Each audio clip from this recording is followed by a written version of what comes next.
Hello, I am Alisha Malik. I have came to the screen of Shiro Vision with some new pieces of news. Lakhimpur Kheri violence. Ashish Misra sent to judicial custody Congress to hold Kisan Nyay rally.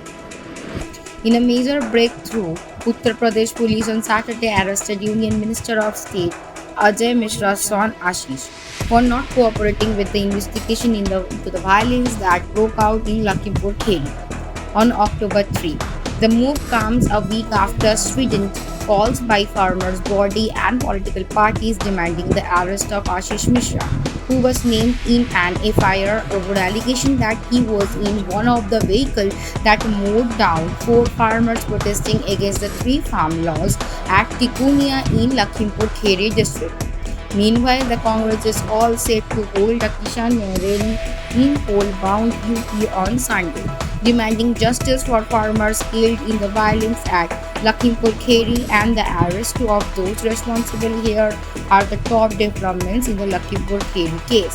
After being placed under arrest and interrogated for less than 12 hours by UP police, Ashish Misra was produced before the remand magistrate on Saturday night, who ordered him to be sent in the judicial custody for 14 days.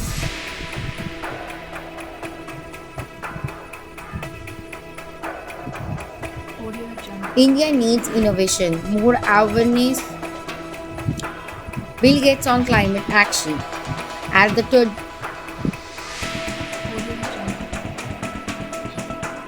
At the India Today Conclave 2021, Bill Gates said India needs innovations and more awareness on climate change. So, co-chair Bill and Melinda Gates Foundation was speaking at a session titled Track Change: Why Humans Must Race to Zero.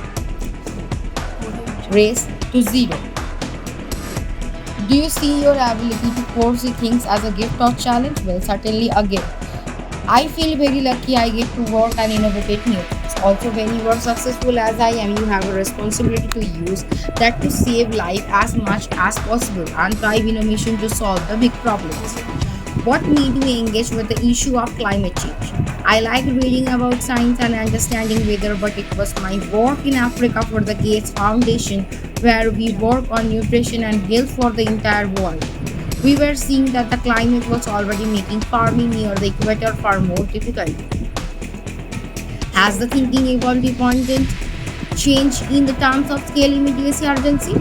Yes, the awareness that we have got a huge problem that will get worse over time is much higher today. A big milestone was in 2015, the Paris climate talks where Prime Minister Modi, President Obama, and 30 others put the idea of innovation on the agenda.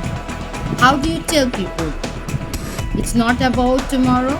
This is the crisis of today. There are no quick solutions like inventing a vaccine. The pandemic, of course, has been incredibly tragedy, but we will see the end of it because of the vaccines. You talked about zero emissions, 70% decarbonization. That sounds daunting. How do you create impact on scale? Zeros are a very tough call because it means we can just take passenger cars, we have to do planes, trains, and trucks. We can just do industry, steel, and cement. We have to every one of those areas, and today the cost of the green product to make steel or cement with no emission is over double the current price. So the cost to the green is simply unacceptable even for the rich countries, not to mention middle income countries like India.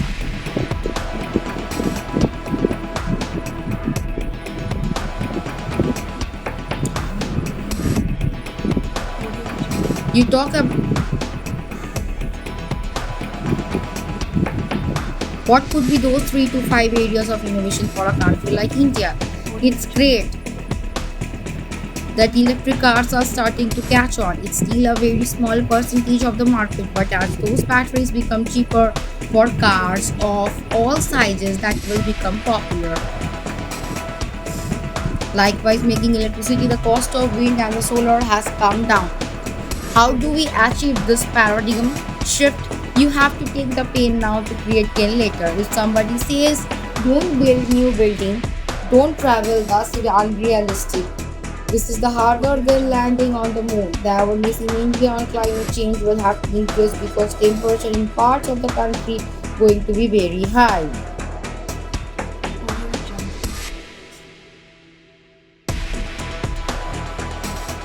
Eastern Ladakh standoff. India-China to hold military talks today focus on disengagement process. India and China will hold another round of high-level military talks on Sunday with a focus on making some forward movement in the disengagement process in the remaining friction points in Eastern Ladakh, government sources said. The 12th round of the talks had taken place on July 31. Days after the talks, the two armies completed the disengagement process in Kogra, which was seen as significant forward movement towards the restoration of peace and tranquility in the region. India and Chinese troops were engaged in brief phase of near Yangtze in the Tawang sector of Arunachal Pradesh last week, and it was resolved within few hours following talks between commanders of the two sides are per established protocols. People familiar with the development said on Friday. He also said in the Chinese military maintains the deployment through the second winter, then it may lead to a lock-like situation through not an active lock as in their and Western Front with Pakistan. The Indian delegation at Sunday talks it will be led by the LTJ and PJK, Menon, the commander of the Leh-based 14 Corps. Each side currently has around 50,000 to 60,000 troops along the LSE in the sensitive sector. Zero Vision, সবার সাথে সবার পাশে। Zero Vision আজ কলকাতা তথা গ্রাম বাংলার পশ্চিমবঙ্গের সাধারণ মানুষের পাশে এসে দাঁড়িয়েছে। জিরো ভিশন সবার সাথে সবার পাশে। আপনারাও পারেন জিরো ভিশনের মতন সবার পাশে এসে দাঁড়াতে। আসুন না সাহায্যের হাত বাড়িয়ে দিই। আপনারা যদি সাহায্য করতে চান তলার এই নাম্বারগুলোর সাথে যোগাযোগ করতে পারেন। প্রত্যেকটাই আমাদের জিরো ভিশন সংস্থার নাম্বার। ভালো থাকুন, সুস্থ থাকুন। That's it for today for me and my team. Thank you for watching. Please stay safe and stay at home. If you like our channel, please do subscribe, like, share and comment. Thank you.